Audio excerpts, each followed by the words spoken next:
நான் ஒரு பெரிய பிரச்சனையில மாட்டிகிட்டு இருக்கேன், நீ தான் என்னை காப்பாற்றணும்னு சொல்லிட்டு தேம்பி தேம்பி அழுறாரு.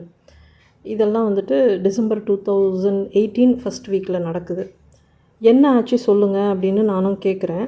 ஒரு கம்பெனிக்கு லேப்டாப் டெலிவரி கொடுக்கறதுக்கு போகும்போது அது மிஸ் ஆகிடுச்சு. அந்த மெட்டீரியலுக்கு உண்டான அமௌண்ட்டை நான் பே பண்ணலைன்னா எனக்கு வேலை போயிடும். 2 நாளில் 80,000 பே பண்ணணும். அந்த அமௌண்ட்டை ரெடி பண்ணுறதுக்காக தான் நேற்று ஆஃபீஸ்க்கு லீவ் போட்டுட்டு நான் வெளியே போயிருந்தேன். என் கூட வேலை செய்கிற இன்னொரு பையனும் என் கூட தான் வந்திருந்தான். ஆனால் நான் எவ்வளோ ட்ரை பண்ணியும் என்னால் அந்த அமௌண்ட்டை ரெடி பண்ண முடியலை. இப்போ எனக்கு உன்னை விட்டால் வேறு யாருமே இல்லை, நீ தான் எப்படியாச்சும் என்னை காப்பாற்றணும்னு அழுதுகிட்டே சொல்கிறாரு. சரி, இப்போ நான் என்ன பண்ண முடியும் அப்படின்னு நான் கேட்டதுக்கு, உன்கிட்ட இருக்கிற நகையை பேங்க்கில் அடமானம் வச்சு கேஷை ரெடி பண்ணி கொடுத்தா போதும், ஆஃபீஸில் நான் அதை கட்டி செட்டில் பண்ணிவிடுவேன் அப்படின்னு சொல்லிவிட்டு அழுதுகிட்டே இருக்கார். அவர் ஆல்ரெடி இந்த கோஸ்டிங் எல்லாம் பண்ணி எனக்கு கொடுத்த அந்த ஷாக் ட்ரீட்மெண்ட்லேருந்து நான் முழுசாக வெளியே வராததால் என்னால் எதையும் தெளிவாக யோசிக்கவே முடியல. பணம் கட்டலைன்னா அவருக்கு வேலை போய்டும்னு சொல்கிறாரு. ஸோ நம்ம எப்படியாவது அவருக்கு ஹெல்ப் பண்ணணும் அப்படின்னு மட்டும் என் மைண்டில் ஃபிக்ஸ் ஆகிடுச்சு. அதுக்கப்புறம் குளித்து ரெடி ஆகிட்டு கையோட பேங்க்குக்கு கூட்டிகிட்டு போயிட்டார். என்கிட்ட இருந்த ஒரு 2.5 பவுன் செயின், அப்புறம் தாலி கயிறில் கோத்துருந்த ஒரு 60 குண்டு, கம்மல், மோதிரம், இது எல்லாத்தையும் அடமானம் வச்சு அவர் கேட்ட அமௌண்ட்டை ரெடி பண்ணி அவர் கையில் நான் கொடுத்துட்டேன். மறுநாள் நான் நிதானமாக யோசிக்கும்போது தான் இவர் கண்டிப்பாக பொய் சொல்லி ஏமாற்றி தான் என்கிட்ட கேஷ் வாங்கியிருக்காரு அப்படின்னு எனக்கு ஃபீல் ஆச்சு. நான் அவரோட அண்ணனுக்கு கால் பண்ணி இவர் சொன்ன கதையெல்லாம் அவர்கிட்ட சொல்கிறேன். நிஜமாகவே இவர் டெலிவரி பண்ண வேண்டிய மெட்டீரியலை தொலைச்சிட்டு கேஷ் ஏதாவது பே பண்ணியிருக்காரான்னு செக் பண்ணி சொல்லுங்கள் அப்படின்னு நான் அவர்கிட்ட கேட்குறேன். அவரும் சரின்னு சொல்லிவிட்டு செக் பண்ணிவிட்டு ஃபியூ மினிட்ஸில் எனக்கு கால் பண்ணுறாரு. அவன் சொன்ன மாதிரியெல்லாம் எதுவுமே நடக்கலை. எந்த மெட்டீரியலும் அவன் தொலைக்கவும் இல்லை, ஆஃபீஸில் இப்போ வரைக்கும் எந்த அமௌண்ட்டும் அவன் கட்டவும் இல்லை அப்படின்னு சொல்லிட்டாரு. நான் உடனே இவருக்கு கால் பண்ணி உங்கள் அண்ணன்கிட்ட நான் கேட்டேன், நீங்கள் ஆஃபீஸில் எந்த அமௌண்ட்டும் கட்டலை அப்படின்னு சொல்கிறாரு, உண்மையை சொல்லுங்கள் அப்படின்னு நான் அவர்கிட்ட கேட்குறேன். ஆஃபீஸில் யாருக்குமே நடந்த விஷயம் தெரியாது. நான் மெட்டீரியல் தொலைஞ்சதும் டைரெக்டாக ஹெட் ஆஃபீஸில் இருக்கிற எங்களோட மேனேஜர்கிட்ட நான் பேசிட்டேன். அவருக்கும் எனக்கும் மட்டும்தான் இந்த விஷயம் தெரியும். அவரும் யார்கிட்டையும் சொல்ல வேண்டாம், நான் ஹேண்டில் பண்ணிக்கிறேன் அப்படின்னு சொல்லிட்டாரு. ஸோ நான் அவருக்கு தான் டைரெக்டாக டிடி எடுத்து அனுப்பி விட்டுட்டேன் அப்படின்னு இன்னொரு கதையை சொல்கிறாரு. சரி, அப்படின்னா உங்கள் மேனேஜரோட நம்பரை கொடுங்க, நான் அவர்கிட்ட கேட்டு கன்ஃபார்ம் பண்ணிக்கிறேன் அப்படின்னு கேட்டால் கொடுக்க முடியாது. நீ தேவையில்லாமல் பிரச்சனை பண்ணிகிட்டு இருக்க, நீ நம்புனா நம்பு, நம்பாட்டி போ அப்படின்னு சொல்லிட்டு காலை கட் பண்ணிட்டாரு. நைட்டு லேட்டாக ஒரு 10:30 மணிக்கு மேலே வீட்டுக்கு வரும்போதே ஃபுல் போதையில் வண்டியை ஓட்டிகிட்டு வாசல்கிட்ட வண்டியோட கீழே விழுந்துட்டார். அவர் அடிக்கடி குடிச்சிட்டு வீட்டுக்கு வருவார். ஆனால் இந்த அளவுக்கு நிதானம் இல்லாமல் அவரை நான் பார்த்ததே கிடையாது. குடிச்சிருக்காரா இல்லையா அப்படின்னு கூட தெரியாத அளவுக்கு பக்காவாக மெயின்டைன் பண்ணுவார். எங்கள் ஃபேமிலியில் யாருக்குமே இந்த ட்ரிங்க்ஸ் பழக்கம்லாம் கிடையவே கிடையாது. ஸோ நான் இந்த மாதிரி விஷயங்களை பழகினதில்லை. அதே சமயம் ரோட்டில் கூட எங்கேயாச்சும் யாராவது குடிச்சிட்டு நிதானம் இல்லாமல் இருக்கிறவங்கள பார்த்தாலே எனக்கு ஆங்ஸைட்டி டெவலப் ஆகிடும். இவரை அந்த நிலமையில் பார்த்ததும் எனக்கு பேனிக் அட்டாக்கே வந்துருச்சு. வீட்டுக்குள்ளே ஓடி போயிட்டேன். கை கால்லாம் உதறுது, என்ன பண்ணுறதுனே எனக்கு புரியலை. குழந்தை நல்லா தூங்கிட்டு இருந்தான். அவனை ஏதாவது பண்ணிட போகிறாரு அப்படிங்கிற பயத்தில் தூங்கிட்டு இருந்த பிள்ளையை எழுப்பி என் பக்கத்தில் உட்கார வச்சுக்கிட்டேன். இவர் தட்டு தடுமாறி வீட்டுக்குள்ளே வராரு. குழந்தை தூக்க கலக்கத்தில் இருக்கான். என்ன நடக்குதுன்னே புரியாமல் திருன்னு அவன் ஒரு பக்கம் முழிக்கிறான். அவர் தள்ளாடிக்கிட்டே நடக்க முடியாமல் தட்டு தடுமாறி வீட்டுக்குள்ளே வர்றாரு. நாங்கள் பயந்து போய் ஒரு மூலையில் இப்படி உட்காந்துட்டு இருக்கிறத பார்த்துட்டு நக்கலாக சிரிக்கிறாரு. காலையில் ஃபோனில் பேசும்போது பெரிய சிஐடி மாதிரி அந்த பேச்சு பேசுனேன், இப்போ பயந்து நடுங்கிற மாதிரி சீன் போடுறியா நீ அப்படின்னு சொல்லிட்டு தலையில் ஓங்கி அடிக்கிறாரு. குழந்தைய பிடிச்சி இழுக்கிறாரு. நீ அவள் பக்கத்தில் உட்காராத, இந்த பக்கம் எந்திரிச்சு வா, இவளை நம்பாத, அவள் நடிக்கிறா, இவளை பற்றி நிறைய விஷயம் உனக்கு தெரியாது அப்படின்னு சொல்லி அவன்கிட்ட வம்பு பண்ணுறாரு. என்னோட கேரக்டரை அசிங்கப்படுத்துகிற மாதிரி அவன்கிட்ட கண்டதையும் சொல்கிறாரு. என்னை போய் சொல்லி இவள் ஏமாற்றி கல்யாணம் பண்ணிக்கிட்டா, நீ இவளை நம்பினா உன்னையும் ஏமாற்றி நடுத்தெருவில் நிறுத்திடுவா, உஷாராக இருந்துக்கோ, என் பேச்சை கேட்டால் நீ நல்லா இருப்ப, இல்லைனா ஃப்யூச்சரில் நீ ரொம்ப கஷ்டப்படுவ, உனக்கு இப்போ இதெல்லாம் புரியாது அப்படின்னு சொல்லி அவனை இமோஷ்னலாக ட்ரிகர் பண்ணுறாரு. வண்டியில் பாட்டில் இருக்குது, போய் எடுத்துக்கிட்டு வா அப்படின்னு குழந்தைகிட்ட சொல்கிறாரு. அவனும் போய் எடுத்துக்கிட்டு வரான். டம்ளர் எடு, தண்ணி எடுன்னு சொல்லிட்டு அவன் முன்னாடியே உட்காந்து குடிக்க ஆரம்பிச்சிட்டாரு.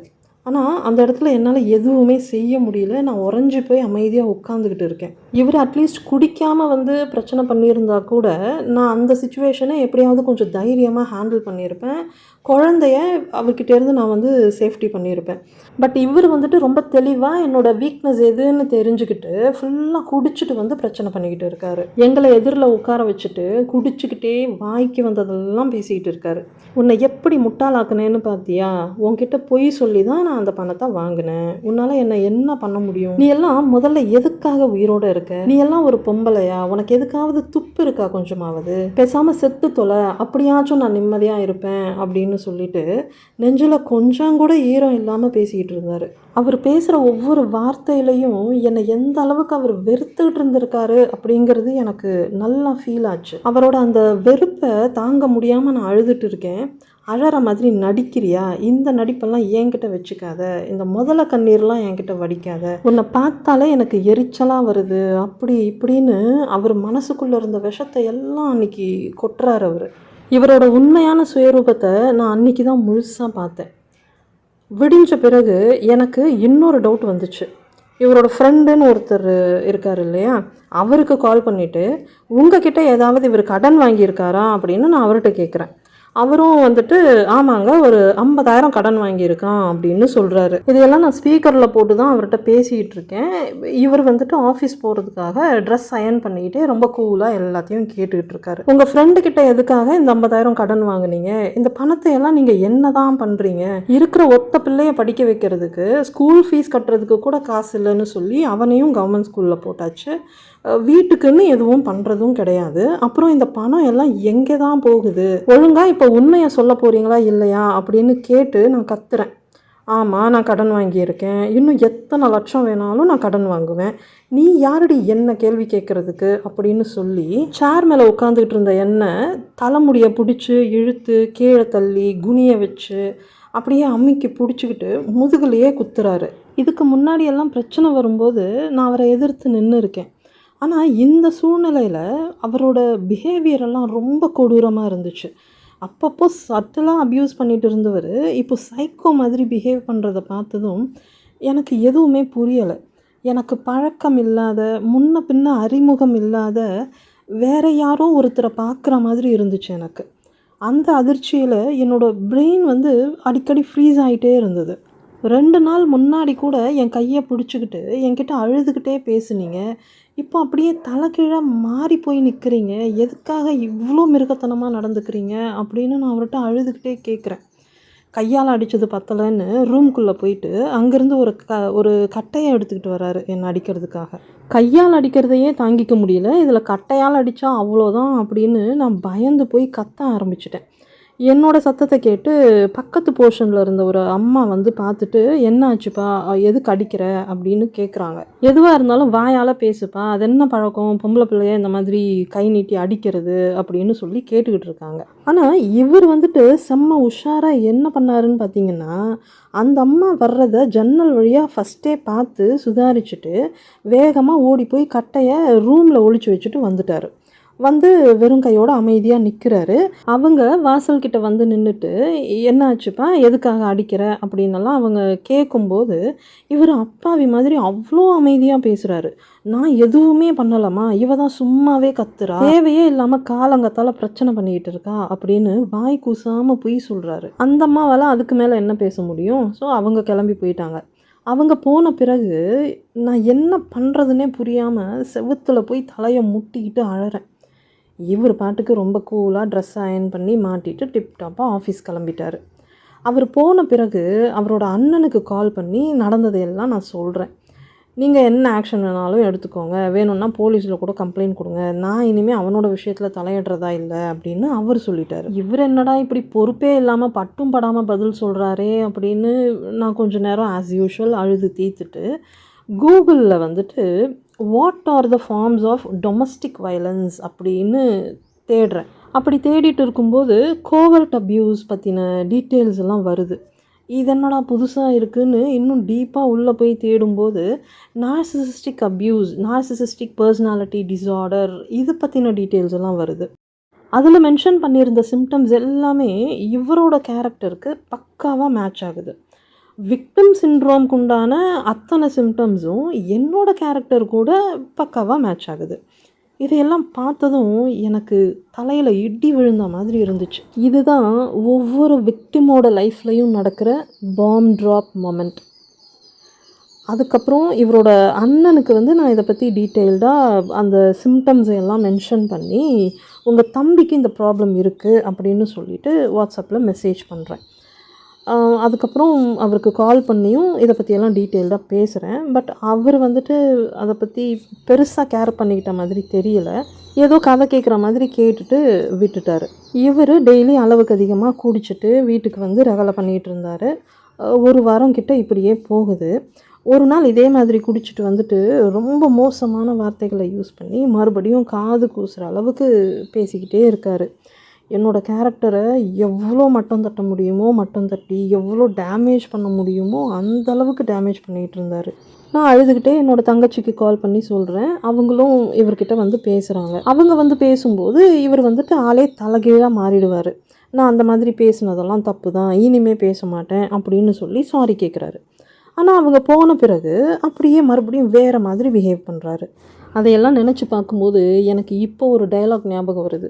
ஆஸ்கரா கொடுக்குறாங்க, இந்த நடிப்பு நடிக்கிற அப்படின்னு நம்ம கமலஹாசன் ஒரு படத்தில் சொல்லுவார்ல, அந்த மாதிரி நடிக்கிறாருன்னா பார்த்துக்கோங்க. ஒரு நாள் நைட்டு வந்துட்டு நான் ஹாலில் படுத்துட்டு நார்சிசிசம் பற்றின வீடியோஸ் பார்த்துட்டு இருந்தேன். அப்போது இவர் என்கிட்ட வந்துட்டு உன் கூட பேசணும், ரூம்குள்ளே வா அப்படின்னு சொல்லிட்டு கூப்பிடுறாரு. நானும் உள்ளே போயிட்டு சொல்லுங்கள் என்ன விஷயம் அப்படின்னு கேட்குறேன். நாளைக்கு நம்ம கல்யாண நாள் அப்படின்னு சொல்கிறாரு. அது எல்லா வருஷமும் தான் வந்துட்டு போகுது, இந்த வருஷம் என்ன ஸ்பெஷல் அப்படின்னு நான் கேட்குறேன். இல்லை, நாளைக்கு ஒரு நாள் நம்ம நல்ல ஹஸ்பண்ட் அண்ட் ஒய்ஃபாக இருக்கணும் அப்படின்னு எனக்கு ஆசையாக இருக்குது அப்படின்னு சொல்கிறாரு. சாரிப்பா, இந்த ஒரு நாள் ஒய்ஃபாலாம் இனிமேல் என்னால் இருக்க முடியாது. நீங்கள் ஆசைப்படுற நேரத்தில் மட்டும் உங்கள் ஒய்ஃபாக என்னால் நடிக்க முடியாது அப்படின்னு நான் சொல்கிறேன். சரி, எனக்கு வந்து மென்டலி ஏதோ ப்ராப்ளம் இருக்குதுன்னு சொல்லிட்டு எங்கள் அண்ணன்கிட்ட சொன்னியாமே, அவர் என்கிட்ட பேசினார். எனக்கு வந்துட்டு மென்டலி ப்ராப்ளம் இருக்கா இல்லையான்னு எனக்கு தெரியாது. ஆனால் என்னோடய ரியல் கேரக்டர் இதுதான், என்னை இப்படியே நீ ஏற்றுக்கோ அப்படின்னு சொல்கிறாரு. உங்கள் ரியல் கேரக்டர் இதுதான் அப்படிங்கிற விஷயத்த நீங்கள் நம்ம கல்யாணத்துக்கு முன்னாடியே என்கிட்ட சொல்லியிருக்கணும். அப்போ வந்துட்டு நான் இது சரியாக வருமா வராதான்னு யோசித்து முடிவு பண்ணியிருப்பேன். ஆனால் 13 வருஷமாக உங்களோட அந்த ரியல் கேரக்டரை ஒழிச்சு வச்சுட்டு வேறு மாதிரி என்கிட்ட நடிச்சுக்கிட்டு இருந்துட்டு இப்போ வந்துட்டு இதுதான் உங்கள் கேரக்டர் அப்படின்னு என்கிட்ட சொல்கிறீங்க. உங்களோட இந்த கேரக்டரை என்னால் அக்செப்ட் பண்ணிக்க முடியாது அப்படின்னு நான் அவர்கிட்ட சொல்கிறேன். அவர் சொல்கிறதுக்கெல்லாம் நான் நோ சொன்னதுமே அவர் வந்துட்டு உடனே அந்த நார்சிசிஸ்டிக் ரேஜுக்குள்ளே போயிட்டார். அவ்வளோ திமிரா உனக்கு, நீ எப்படி வாழ்ந்துடுறேன்னு நானும் பார்க்குறேன், ஒரு நாள் நீ நடு தெருவில் நிற்க போகிற பாரு அப்படின்னு சேலஞ்ச் பண்ணுறாரு. யார் நடு தெருவில் நிற்க போகிறாங்கங்கிறதையெல்லாம் காலம் முடிவு பண்ணட்டோன்னு சொல்லிவிட்டு நான் ஹாலில் வந்து படுத்துட்டேன். மறுநாள் விடிகாலையில் 3:30 மணிக்கெல்லாம் எந்திரிச்சு ரெடி ஆகிட்டு 4 மணிக்கெல்லாம் வீட்டை விட்டு கிளம்பிட்டார். கல்யாண நாள் அன்றைக்கி இவர் என் கூட இருக்கக்கூடாது அப்படின்னு பிளான் பண்ணுறாரு போல். கூட இருந்துட்டாலும் அப்படியே சந்தோஷம் பொங்கி வழியவா போகுது. அதுக்கப்புறம் ஒரு 10 மணிக்கு மேலே அவங்க அம்மாவுக்கு ஃபோன் பண்ணி கேட்டால் இங்கே தான் வந்திருக்கான் அப்படின்னு சொல்கிறாங்க. மறுநாள் காலையில் ரிட்டர்ன் வர்றாரு. ரெடி ஆகிட்டு ஆஃபீஸ் கிளம்பிடுறாரு. நைட் ஆனால் ஃபுல்லாக குடிச்சிட்டு வீட்டுக்கு வருவார். நைட்டெல்லாம் தூங்காமல் சைக்கோ மாதிரி ஏதோ பேசிக்கிட்டு வீட்டுக்குள்ளே அங்கேயும் இங்கேயும் நடந்துக்கிட்டே இருப்பார். ஒரு 2-3 மாதத்துக்கு முன்னாடி தான் புதுசாக சோஃபா செட்டும் எல்இடி டிவியும் வாங்கியிருந்தோம். இதெல்லாம் என்னோடய காசில் நான் வாங்கினது, நீங்கள் யூஸ் பண்ணக்கூடாதுன்னு சொல்லிவிட்டு எல்லாத்தையும் ரூமில் எடுத்து போட்டு ஒன்று மேலே ஒன்று அடுக்கி வச்சுட்டாரு. ஆக்சுவலி நாங்கள் அப்போ இருந்த அந்த வீட்டுக்கு அட்வான்ஸ் கொடுக்கறதுக்காக எங்கள் பாட்டிக்கிட்ட கடன் வாங்கியிருந்தேன். அவங்களுக்கு அதை திருப்பி கொடுக்கணுங்கிறதுக்காக நான் கொஞ்சம் கொஞ்சமாக சேர்த்து வச்சுருந்த காசை அவங்கக்கிட்ட கொடுக்க விடாமல் தடுத்துட்டு அந்த கேஷில் தான் இந்த சோஃபா செட்டும் எல்இடி டிவியும் வாங்கினோம். அதுக்கு முன்னாடி வரைக்கும் நான் வேலைக்கு போனப்போ என்னோடய சேலரியில் வாங்கின ஒரு பழைய மாடல் டிவியும் அது ரிப்பேர் ஆன பிறகு ஒரு கலைஞர் டிவியும் தான் யூஸ் பண்ணிகிட்டு இருந்தோம். ஆனால் கொஞ்சம் கூட வாய் கூசாமல் இதெல்லாம் என்னோடய காசில் வாங்கினதுன்னு சொல்லிட்டு அழிச்சாட்டியம் பண்ணிகிட்டு இருந்தார். டே பை டே இவரோட டார்ச்சர் எல்லையை மீறி போய்கிட்டே இருந்தது. ஒரு நாள் ரொம்ப அநியாயத்துக்கு ஏதோ பண்ணிகிட்டு இருந்தார். என்னால் தாங்க முடியாமல் நான் எங்கள் அம்மாவுக்கு கால் பண்ணி அழுதுகிட்டு இருந்தேன். என்னால் முடியலம்மா, தயவுசெய்து நீயாவது இவர்கிட்ட பேசு அப்படின்னு சொல்லிட்டு நான் அவர்கிட்ட ஃபோனை கொடுக்குறேன். ஃபோனை கையில் வாங்கினதும் இவர் எங்கள் அம்மாவை கத்த ஆரம்பிச்சிட்டாரு. என்ன கேள்வி கேட்குறதுக்கு நீ யார் அப்படின்னு எங்கள் அம்மாவை ரொம்ப மோசமாக ஏதேதோ பேசிட்டு ஃபோனை ஓங்கி செவுத்துலேயே விட்டெறிஞ்சார். அவ்வளோதான், அந்த ஃபோனும் தூள் தூளாக உடஞ்சி போச்சு. அந்த ஃபோன் என் கையில் இருந்ததுனால தான் நான் நிறைய விஷயங்களை தெரிஞ்சுக்கிறேன் அப்படிங்கிறத அவர் கண்டுபிடிச்சிட்டாரு. ஸோ நான் இனிமேல் ஃபோனை யூஸ் பண்ணக்கூடாதுன்னு பிளான் பண்ணி ஃபோனை உடைச்சிட்டாரு. எதுக்காக இப்போ ஃபோனை உடைச்சிங்க அப்படின்னு அவர்கிட்ட கேட்டால், நான் தானே இந்த ஃபோனை உனக்கு வாங்கி கொடுத்தேன், என் இஷ்டத்துக்கு நான் அதை என்ன வேணாலும் செய்வேன் அப்படின்னு அராஜகமாக பேசுகிறாரு. இது என்னோட சேலரியில் நான் வாங்கினது, எதுக்கு இப்படி அராஜகம் பண்ணுறீங்கன்னு கேட்டதும், இது ஏன் வீடு, உங்களுக்கு இங்கே இடம் கிடையாது, வீட்டை விட்டு வெளியே போங்கன்னு சொல்லிட்டு எங்கள் 2 பேரையும் அடித்து வெளியே தள்ளி விட்டுட்டாரு. நாங்கள் வெளியே வந்துட்டு எங்கே போகிறது என்ன பண்ணுறதுன்னு புரியாமல் மெயின் கேட் வாசலில் உட்காந்துட்டு இருந்தோம். அதுக்குள்ளே எங்கள் அம்மா வந்துட்டு தங்கச்சிக்கு கால் பண்ணி, மாமா ரொம்ப பிரச்சனை பண்ணிகிட்டு இருக்காரு, அங்கே போய் பாருங்கள் அப்படின்னு சொல்லியிருக்காங்க. தங்கச்சியோட ஹஸ்பண்ட் எங்களை பார்க்க வராரு. நாங்கள் வாசலில் உட்காந்துட்டு இருக்கிறத பார்த்ததும், வாங்க வீட்டுக்கு போகலாம், காலையில் பேசிக்கலாம் அப்படின்னு சொல்லி எங்களை கூப்பிடுறாரு. இவர் பேச்சு சத்தத்தை கேட்டுட்டு வெளியே வந்துட்டு மறுபடியும் பிரச்சனை பண்ணுறாரு. அவங்க இங்கேயே இருக்கட்டும், நீ உங்கள் வீட்டுக்கெல்லாம் கூட்டிகிட்டு போகாத அப்படின்னு தடுக்கிறாரு. நாங்கள் செருப்பை மாட்டிக்கிட்டு அவரோட கிளம்பலான்னு பார்த்தா செருப்பு போடுறதுக்கு கூட அலோவ் பண்ண மாட்டேங்கிறாரு. வெறும் காலோடவே நாங்கள் அவர் கூட கிளம்பி போயிட்டோம். நம்மளை இந்த அளவுக்கு கேவலப்படுத்துகிறாரேன்னு நினைக்க மனசெல்லாம் ரணமாக வலிச்சுக்கிட்டு இருந்தது. மறுநாள் விடிஞ்சதும் எதுவுமே நடக்காத மாதிரி இவர் தங்கச்சி வீட்டுக்கு வர்றாரு. தங்கச்சியோட ஹஸ்பண்ட் அவர்கிட்ட பேசிக்கிட்டு இருக்காரு. இவர் ஆஸ் யூஷுவல் சம்மந்தமே இல்லாமல் என் மேலே தான் எல்லா தப்பும் அப்படிங்கிற மாதிரி எல்லாத்தையும் மாற்றி மாற்றி சொல்லிக்கிட்டு இருந்தார். இவர் சொல்கிற அந்த பொய்யெல்லாம் கேட்டுக்கிட்டு என்னால் எவ்வளோ நேரம் தான் அமைதியாக இருக்க முடியும்? இவர் எல்லாத்தையும் மாற்றி மாற்றி சொல்லிக்கிட்டு இருக்காரு, பொய்யா பேசிக்கிட்டு இருக்காருன்னு நான் சொல்லி முடிக்கிறதுக்குள்ளே தங்கச்சியோட ஹஸ்பண்ட் என்ன சத்தம் போட ஆரம்பிச்சிட்டாரு. நான் தான் இங்கே பேசிக்கிட்டு இருக்கேன்ல, நீங்கள் குறுக்க பேசினா அப்புறம் நான் எதுக்கு பேசணும் அப்படின்னு கத்துனதும் நான் திகச்சு போயிட்டேன். ஒருத்தரோட சுச்சுவேஷனை புரிஞ்சுக்கிறதுங்கிறது வேற, அதை எம்பத்தைஸ் பண்ணுறதுங்கிறது வேற. நிறைய பேர் புரிஞ்சுப்பாங்க, ஆனால் அவங்களால அதை எம்பத்தைஸ் பண்ண முடியாது. அதே மாதிரி தான் என் தங்கச்சியோட ஹஸ்பண்டுக்கு என்னோடய சுச்சுவேஷன் புரியுது, ஆனால் அவரால் அதை எம்பத்தைஸ் பண்ண முடியலை. ஒரு மோசமான சூழலில் போகிறதுக்கு போக்கிடம் இல்லாமல் தவிச்சிட்டு இருந்த எங்களுக்கு அன்றைக்கி நைட்டு தங்கிறதுக்கு இடம் கொடுத்து அடைக்கலம் கொடுத்துருக்காங்க. பாதிக்கப்பட்டவங்களுக்கு அடைக்கலம் கொடுக்குறவங்க அதை பெருந்தன்மையாக ஃபீல் பண்ணலாம். ஆனால் அடைக்கலம் தேடி போன எனக்கு உள்ளுக்குள்ளே ரொம்ப இன்ஃபீரியராக தான் ஃபீல் ஆகும். என்னோட தங்கச்சி வீட்டில் தானே நான் வந்து தங்கியிருக்கேன், பரவாயில்ல அப்படின்னு சாதாரணமாகவோ பெருமையாகவோ பெருந்தன்மையாகவோ என்னால் அதை எடுத்துக்கவே முடியாது. நம்ம எவ்வளோ கேவலமான ஒரு வாழ்க்கையை வாழ்ந்துட்டு இருக்கோம்னு நினச்சி உடம்பும் மனசும் அவமானத்தில் கூனி குறுகி போய் இருந்துச்சு எனக்கு. இது போதாதுன்னு குழந்தையும் நம்மளோட சேர்ந்து இப்படியெல்லாம் கஷ்டப்படுறானேங்கிற வேதனை இன்னொரு பக்கம். அந்த அவமானத்தோட வலியும் வேதனையும் ஆறுறதுக்குள்ள என்னை அசிங்கப்படுத்தி காயப்படுத்தி சித்திரவதை பண்ணி இப்படி ஒரு கேவலமான நிலைமைக்கு என்னை ஆளாக்குனவரோட கண்ணு முன்னாடியே மறுபடியும் நான் அவமானப்பட்டு நிற்கிறேன். என்னோட வலியையும் வேதனையையும் புரிஞ்சுக்கிட்டு எனக்கு சப்போர்ட் பண்ணி என்னோட வார்த்தைகளை காது கொடுத்து கேட்க வேண்டியவங்க சத்தம் போட்டு அதட்டி என்னை பேச விடாமல் என்னோட வாயை அடைக்கிறாங்க. அவங்க என்னை அப்படி அதட்டுனதும் இவர் ஓரக்கண்ணால் அவ்வளோ ஏளனமாக என்னை பார்த்துட்டு அமைதியாக உள்ளுக்குள்ளே ரசிச்சுட்டு உட்காந்துக்கிட்டு இருக்காரு. அந்த நிமிஷமே நான் கரைஞ்சு காத்தோட காத்தா காணாமல் போயிட்டா நல்லா இருக்கும்னு எனக்கு தோணுச்சு. அந்த இடத்துல என்னோடய எக்ஸிஸ்டன்ஸ் அவ்வளோ பெயின்ஃபுல்லாக இருந்துச்சு. அதுக்கு மேலே என்னால் ஒரு நிமிஷம் கூட அங்கே இருக்க முடியலை. நாங்கள் 2 பேரும் கிளம்பி வீட்டுக்கு வந்துட்டோம். டாக்ஸிக் ரிலேஷன்ஷிப்பில் சிக்கி தவிச்சிட்டு இருக்கிற ஒரு விக்டிம்க்கு அந்த ரிலேஷன்ஷிப்பில் நடக்கிற டைரக்ட் அப்யூஸை விட பல மடங்கு மோசமான வலியை தரக்கூடியது இந்த மாதிரியான இன்டைரக்டாக நடக்கிற அன்இன்டென்ஷனல் அப்யூஸ் தான். அப்யூஸில் இருக்கிற ஒரு விக்டிம்க்கு எந்த மாதிரி சப்போர்ட் தேவைப்படுதுங்கிற ஐடியாவே இல்லாமல் விக்டிமை பேசவே விடாமல் விக்டிமோட லைஃப்பை காப்பாற்றுறதா நினச்சிட்டு நம்மளோட ஃபேமிலி மெம்பர்ஸ் அவங்களுக்கு எது சரின்னு படுதோ அதை செய்வாங்க. அவங்களோட அக்கறை நியாயமானதாகவே இருந்தாலும் கூட விக்டிம்க்கு நல்லது பண்ணுறதா நினச்சிட்டு அவங்களுக்கே தெரியாமல் விக்டிமோட காயத்தை இன்னும் ஆழமாக்கி விட்டுருவாங்க. அதுக்கப்புறம் என்னோட தங்கச்சிக்கிட்ட இதை பற்றி பேசும்போது அவங்களும் இதையே தான் சொல்கிறாங்க. உனக்கு சப்போர்ட் பண்ணி மாமா கிட்ட அவர் கோவமாக பேசினா பிரச்சனை இன்னும் பெருசாகிடும், உங்கள் நல்லதுக்காக தான் அவர் அப்படி பேசினாருன்னு சொல்லி என்னோட தங்கச்சி எனக்கு சமாதானம் சொல்கிறாங்க. ஆனால் அன்னைக்கு அந்த சிச்சுவேஷனில் அவர் எவ்வளோ பவர்ஃபுல்லாக ஃபீல் பண்ணியிருப்பாருங்கிறது இவங்க யாருக்குமே புரியலை.